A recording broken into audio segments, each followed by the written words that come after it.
আমরা কোরআনের সমাজের দিকে ধাবিত হই, চেষ্টা করতে পারি না? কোরআনের সমাজ যদি চলে আসে, আল্লাহর বিজয় যদি চলে আসে, আল্লাহর হুকুম অনুযায়ী, সৃষ্টিকর্তার হুকুম অনুযায়ী যদি রাষ্ট্রটা, সমাজটা যদি পরিচালিত হয়, সোনার রাষ্ট্রে, সোনার সমাজে পরিণত হয়ে যাবে। সুবহানাল্লাহ বলেন।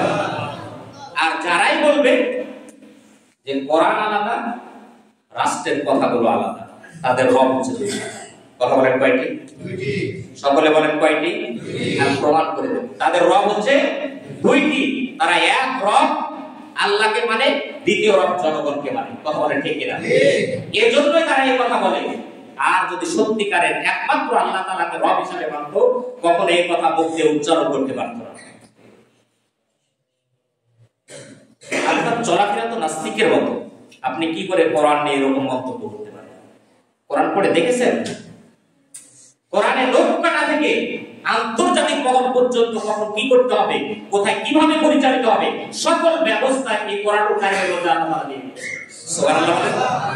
কোরআনকে বলছেন যে এগুলো বাদ দিয়ে, তার মানে আপনি রাসূলকে কোরআন থেকে আলাদা করে দিচ্ছেন।